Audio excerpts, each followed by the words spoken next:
Hello there, this is DBT, and these are the Vrooms. And alright, let's continue playing some more Asphalt 8, and today we're testing the old king of kings, the Koenigsegg Jesko, a celebration for a new channel milestone.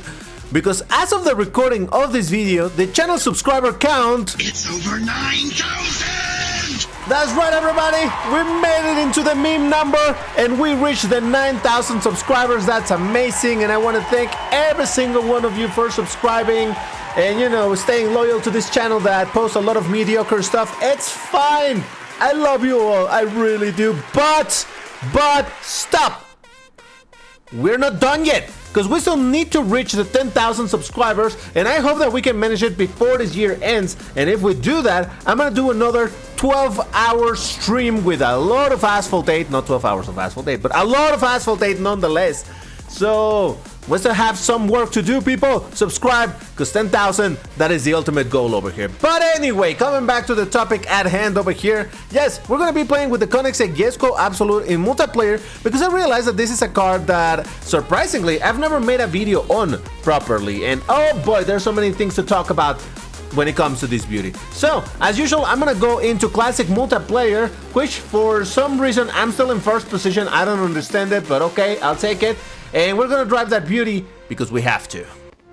Now, while the car is just known as the Koenigsegg Jesko in this game, in reality, in real life actually, this car is now known as the Koenigsegg Jesko Attack. It's the Koenigsegg Jesko Attack, because obviously once Koenigsegg also made the Jesko Absolute, they needed another way to differentiate both of the cars. And yeah, this is the Jesko Attack. Now, I hope that at some point Gameloft is going to change the name in here so that it reflects as Koenigsegg Jesko Attack, so that it's also easier for us to differentiate when we're talking about a Jesko or the other Jesko. But anyway, so why did I want to make a video on this car? Well, it's because, as I mentioned at the very start, it used to be the king of kings. This, for a while, was the only car at the highest rank of 1862. In the same way that the Absolute right now is the king of kings at 1864, that's kind of the role that this car used to have, and oh boy, it was special back then. Now, when I started playing this game, what was it, like 3 years ago by now? This car was already in the game, and I remember seeing it from time to time and thinking like, oh my god, that car must be absolutely amazing, and it may just have been amazing at the time. Nowadays, it is not that incredible because, well, the reality, the acceleration on this thing isn't amazing by any means. In fact, it is kind of bad. But, you know, in the same way how the Jesco Absolute right now isn't the best car at every single thing out there, for example, the 300 plus still beats it in acceleration, I think that was the role that this car had. It wasn't the best at everything, but it was the overall best car, or so I believe. I don't know. But let's check what happened over here. I lost to a La Voiture Noir of all things. Okay, to be fair, it's not a bad car, just a little bit weird. Very well climbing, but I did beat Centenario Batista, a Faraday, Silver Lightning Senna, and another Faraday. Alright, I'm happy about beating the Faradays, I'll say that. Oh, and as usual, I always try to make sure that you see the race counter, so that you see all of these races are sequential, not cherry picking over here, right? Now, I actually could be wrong about this, but I do believe that this was the only, maybe one of the only two ultimate cars in this entire bracket. Granted, at the time it wasn't a bracket, but you know, of the Class S cars, I think this was one of the only two ultimates, being this and the Arash. The Arash being a car that, from what I understand, got made into an ultimate car. It wasn't an ultimate. Oh, Jesus, why did I do that? And somehow I bounced back. I'll take it.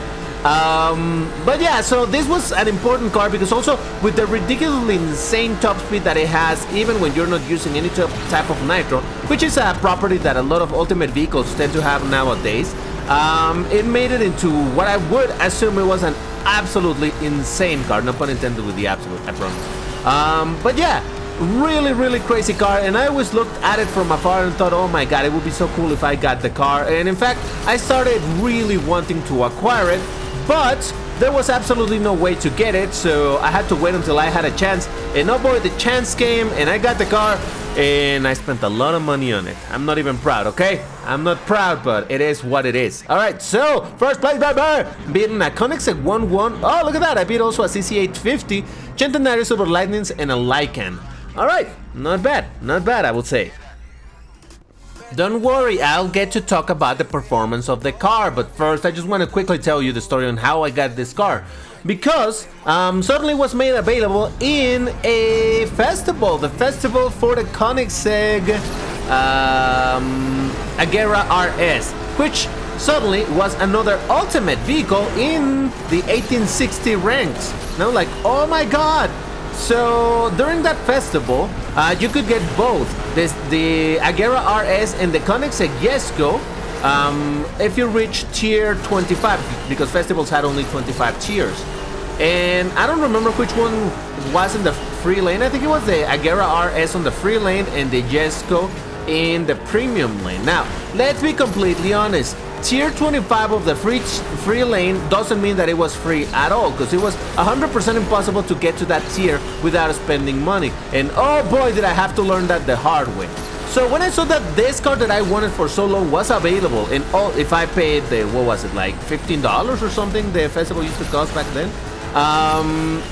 I could get this car and then another ultimate, which at the time I didn't know that it wasn't as good as this one, but still an ultimate car. When I really didn't have fully upgraded cars in Class S, that was such a huge thing. I was like, oh my god, this is my chance.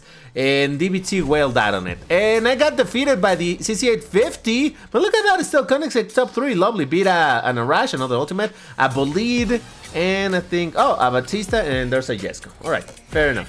Fair enough. I'm gonna exit here because I want to show you the colors of this beauty. Alright, there's my rewards. Thank you. Colors of this thing, man, I love that it has a bunch of colors. The default one, the most, I would say, most known color for the Koenigsegg Jesko, of course, is the white with the green accents. But there's also on red, we got it on this Agera bluish. To me, this, not Agera, excuse me, Regera. And then we got it on black, which actually looks kind of dope with the red. We got it on yellow, orange, which looks kind of dope, the silvery, and finally green. So how about we drive it in a different color, and of course it's gonna be orange, of course. So yeah, that festival was when I spent, I don't know, it was well over $100 on getting this car. It was ridiculous. And that's when I learned how tricky the coin packs were and all of that. And whatever, I spent a lot of money, it's fine. At the end of the day, I did get what I wanted, which was my two ultimates, the two Koenigsegg's. And yeah, I mean, the Koenigsegg Jesko, which, surprisingly enough, in spite of this car not being an absolute, I swear it's not a pun, I promise. Not being a total king nowadays, it remains to be probably the rarest of the original 3 Ultimate Kings, meaning the Jesko Attack, the Bolide, and the 300 Plus. The 300 Plus, there's been several times that they sell it for $50. The Bolide had actually 2 runs of its festival, and now we know that it's gonna be coming out later in this season, or this patch I should say, as a Treasure Rush. And yet this car, I don't think I've seen it very often. I mean, maybe there's been enough chances to get it too, but it still remains surprisingly rare, so that's kinda cool. A rare car, really cool one. I like it. But yeah, it's not an amazing car. It is very good though, so there's that differentiation. And alright, I got defeated by an Apex, Faraday Future, Silver Lightning of all things. But wait a second, does that mean, oh yeah, I actually beat the Absolute. He quit, but still, it counts. I'll take it. Now for performance, I want to talk first about what's bad about this car, and I'll do it from the start of the race because it's exactly the topic that I need to talk, and that is acceleration. This car for an 1862 car has subpar acceleration. In fact, a lot of lower ranked cars in this same bracket accelerate. Oh, look at that, there's like a race. Accelerate much better than the Jesko. So this is a triple tap, and yeah, I mean, it's not straight up slow. And just because I was all the way at the back, I did not get knocked down. But if you start in the middle, you start in pole position in the race, then yeah, there's a very good chance that you're gonna get knocked down by a lot of different cars. And by the way, I ran out of nitro, and that was on purpose. I went full triple nitro precisely to show you the other problem of this car, which is the nitro. Now, while it is not a straight up unusable nitro, it is not one that you want to be triple tapping all day long, simply because it's gonna run out really quick. In fact, I do believe that from the original 3 Ultimate Kings, again, Bolide, 300 Plus, and Jesko Attack, I think this one has the worst nitro. I know for a fact that the 300 Plus has the best nitro of all of those 3, and I believe that the Bolide falls somewhere in the middle. But the all-port Koenigsegg Jesko, yeah, nitro isn't amazing. So, those are the main weaknesses of this car. Slowish acceleration compared to a lot of other cars in this bracket, and nitro duration that isn't anything to write home about. Holy moly, that's a top 5 Koenigsegg, and only 2 of them are the same. So we got an CC850, Jesko 1-1, Jesko, and a Guerra RS beating the Chiron, which is a bad car, but okay, whatever. I'll take it. But yeah, that acceleration is nothing to write home about. So if that's what's bad about the car, then what it's good, because everybody knows that this game relies a lot on acceleration and nitro duration. Oh, Jesus Christ. See what I was saying? To be fair, I did bump into someone else and that slowed me down even further. So where's the advantage on this car? Well, first of all, handling. The handling on this thing is really, really good. Now, is it the best handling in the game? No. But it definitely it's in the top end, I would say. So the handling on this thing, just look at it. How easy it is to turn with this thing. It's pretty damn good. Now, what good is it? Well, obviously because you're gonna be able to take certain corners, or rather certain turns, without needing to drift, which, you know, it's a good thing because you're going at full speed, so that's pretty dope. So that is the very first advantage that I can name. The second advantage is the top speed, which you can see goes to 508, 509, which is, I believe, to this day still. Oh, did I beat him? Yeah, I barely got him. Look at that. Oh, third place. We must have finished with an insanely small difference in time. So, oh, Jesko second and third place. Nice. Okay, this guy was unboosted, but still, I beat him. Oh, it actually was exactly the same time, but I still beat him. All right, I'll take it. I'll take it. I'll say that I lost like that, or rather I got that little bit of a problem because I got knocked down at the start, but whatever, it's fine. So as I was saying, the top speed on this thing, it's one of its advantages, though not as insanely good of an advantage.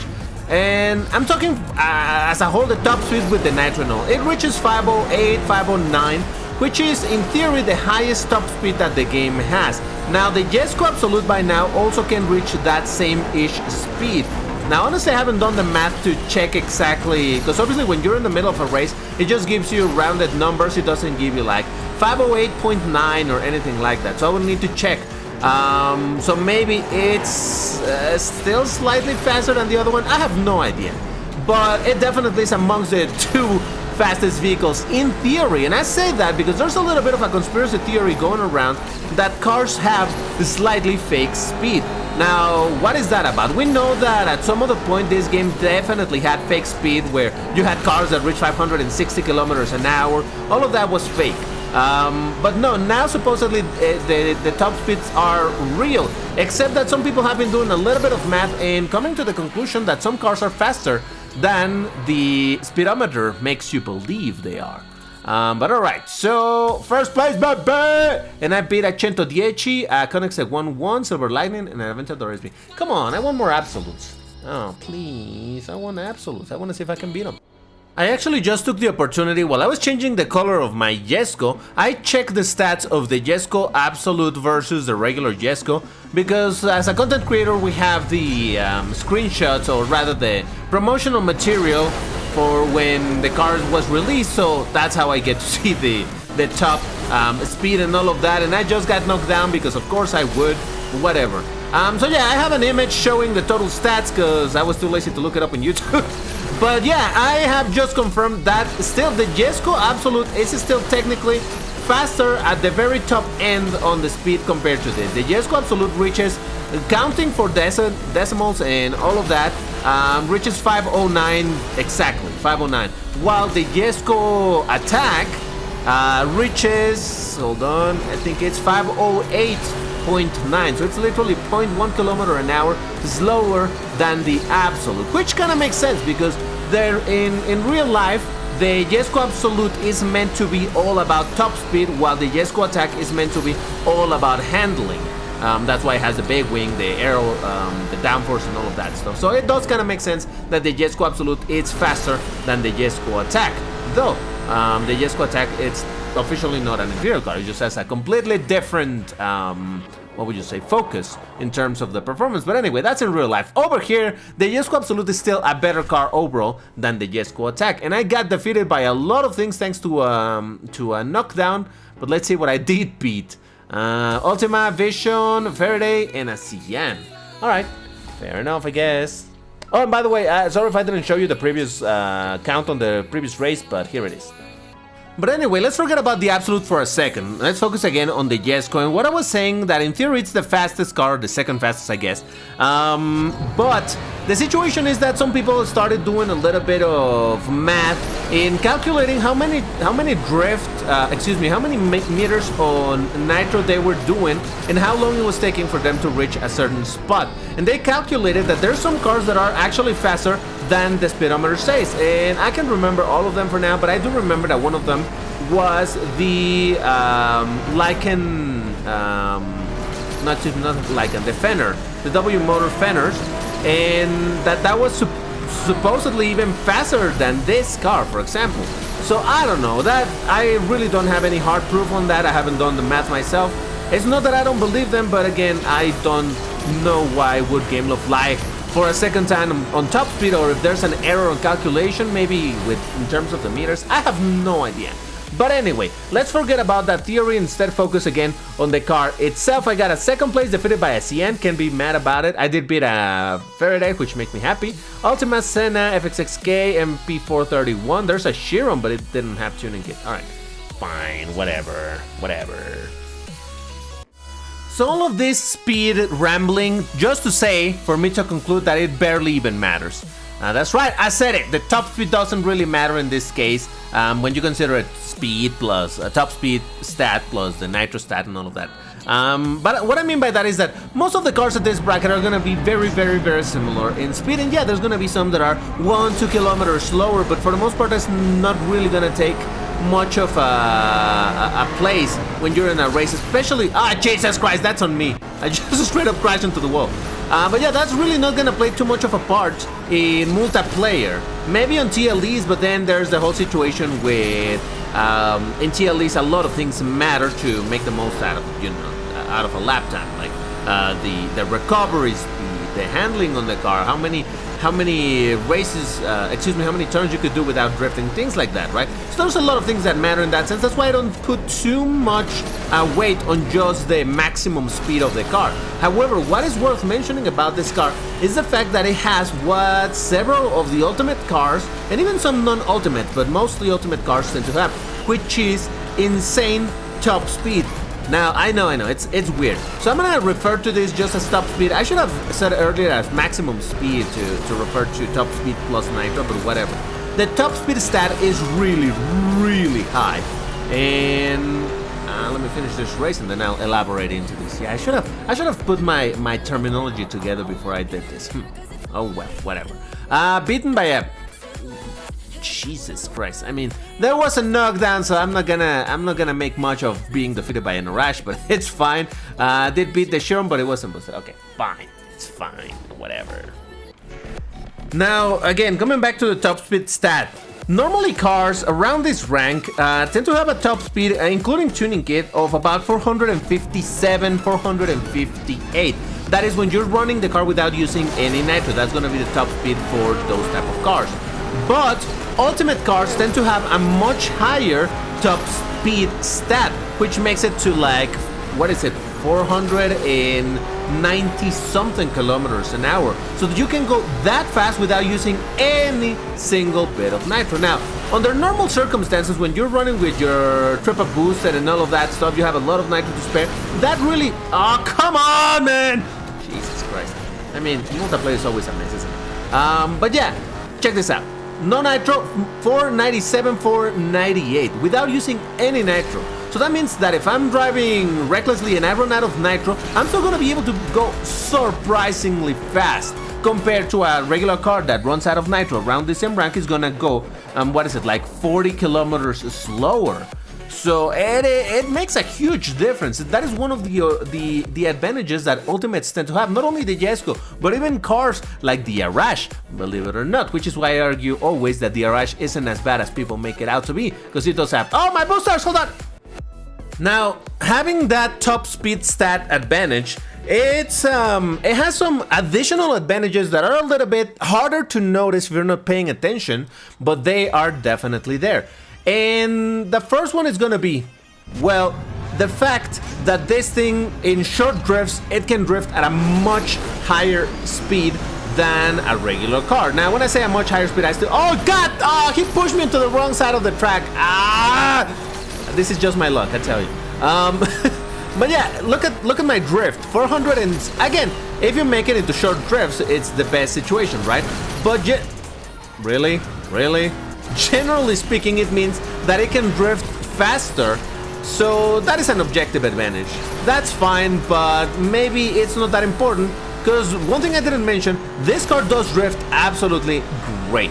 Again, not the best drift in the entire game or anything like that, but it definitely drifts really good. So when you combine really good drift with that drift speed, then you get definitely a advantage over there. But there's another advantage as to having this level of top speed stats, and that is the fact that on single nitro you can go really damn quick. Now remember that earlier I mentioned that this car has not bad, but not good nitro overall, and that you shouldn't be triple tapping and all of that. While that still stays true, the fact that you can go pretty fast with one single nitro, or rather with single nitro, can present some additional advantages. I know. I'll elaborate. I just want to get into a race where I get a long straight or something. All right, here we go. Hopefully we get an opportunity to show what I mean to say. But let's say that you're starting to run a little bit low on nitro, and you know that there's still a lot of track to do, and you have a decent position. Maybe you're in pole and you have enough distance from your opponents, which is something that tends to happen a lot to me in Azurcos, however you pronounce that, in Monaco. So, for example, let's say that I'm running low on nitro. Well, I'm gonna Jesus Christ. I'm gonna switch to single nitro, and you can see that I'm going at 503 kilometers an hour. Now that's still 4, 5, 6 kilometers an hour slower than what regular cars will be able to do. But by virtue of going on single nitro, that means that I can make this nitro long so much longer than if I was going even with perfect nitro. 503 is not exactly slow. Now try to do this with a regular car, and you're probably gonna hit like 480 kilometers an hour. So that's what I was saying, that having insane top speed stat, it's really great for this type of situations. Look at that, 503, and look at my nitro, it just keeps on going and going and going. That is another advantage of this type of cars. But then the last advantage that I can think of in this case is the fact that, remember I said that you shouldn't be using triple tap nitro on this car? It's still true, and you shouldn't even need to, because you can use perfect nitro. Look at this. At my top speed, I go into single nitro, 502, 503, and then I switch to perfect nitro to reach my top speed. Now, don't mind me, I'm driving turbo, but it's because I'm trying to show you the situation with the perfect nitro. I go into perfect nitro, I'm going at 503, so it's not that slow. It doesn't slow you down as much as a regular car would when you're trying to go for perfect nitro. Now, I'm still going to be using triple tap at the start of the races because I need to accelerate as fast as this car can do. First place, baby! I completely forgot to boast about it. But anyway, Centenario, Reventon, La Voiture Noir, Cyan, there's another Jesko, Faraday, and that's about it. Okay, fair enough. So yeah, at the start of the race, I'm still gonna go triple tap to accelerate as quickly as possible. But then after I get to my top speed, I'm gonna switch to perfect nitro, and I'm not gonna lose a lot of speed in the process of doing that, precisely because when I switch to single nitro to trigger the perfect nitro, then I'm still gonna be going pretty damn fast. Speak of the devil with this track. Now I think there's an absolute in this race, so well, whatever. But yeah, so what I'm gonna try to do is show you precisely what I'm talking about, or not losing a lot of speed when I switch from triple tap nitro to perfect nitro, because I'm still, at the end of the day, I'm still gonna be going over 500 kilometers an hour, even in the process of doing that. 508, then I switch. Well, I hit a wall, so I slowed down because of that. But hold on, triple tap, top speed, then switch into perfect nitro, and I completely missed the perfect nitro. Well done, DBT. You're terrible at this. Thank you. So yeah, overall, let's say triple tap right here, right? 509, then switch to single nitro, 5 or something, and then by the time I hit the perfect nitro, I never dipped under 500 kilometers an hour.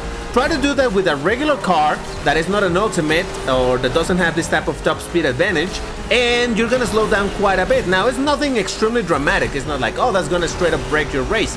But, ooh, I'll take the one in the middle, and here we go. I'm gonna be running out of nitro relatively soon, so oh, good. Woo!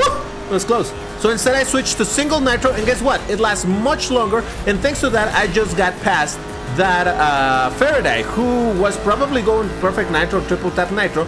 And sure, he was going a little bit faster than I was, but the nitro was just not there for him. And I'm doing exactly the same thing. I'm still running with, but yeah, I was running on single nitro. So did I win this race? No.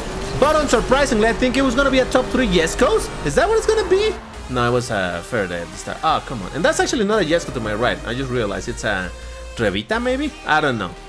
Whatever. But I think you saw what I meant to say with this whole thing of the perfect nitro and using single nitro, and the fact that this car just doesn't slow down as much thanks to that top speed advantage. So overall, this car, even though, like I said, by now is so greatly surpassed in acceleration by so many other cars, and the nitro is nothing to write home about, you can still use it smartly and get some really good results with this beauty. And then the amazing handling and pretty good drifting, well, you know, it only helps it more.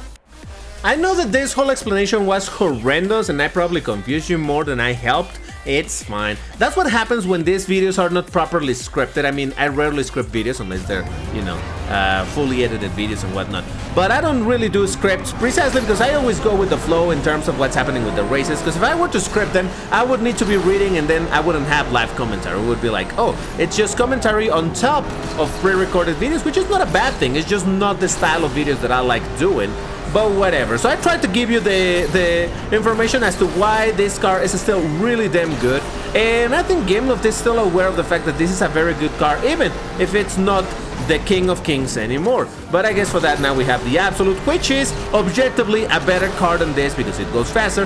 And it actually has an even higher top speed stats. We already determined that it goes faster than this by 0.1 kilometer. But the top speed stat is still higher than this by like 1 full kilometer, which means that on single nitro this thing still goes even faster. I mean, the Jesco Absolute goes faster than this. But whatever, it's fine. I still like this car so much more because of the wing. It just looks absolutely amazing. So much better than that thing of the Absolute. Who cares about that? And speaking of that, if you want to get a heart and a pin on this video, you need to leave me the clear phrase, which for today is going to be: the Absolute may be a better car, but the attack looks better. First person to post it gets the heart, the pin, and you know how this whole thing works. And yeah, there you have it, the Koenigsegg Jesko Attack. What a beauty of a car. No regrets on spending dumb amounts of money on this car. I still love it, and I will continue to love it because it's a beauty. But that's gonna do it for this video. If you enjoyed it, you know what to do. Hit the like button, subscribe to the channel. Again, thanks to everybody that has subscribed. We reached the 9,000 subscribers. It's amazing. But we're looking to get into that 10,000 mark. So we'll get there, hopefully. Well, that's all. Thank you for watching, and I'll see you in the next one. Take care and stay safe. Bye-bye.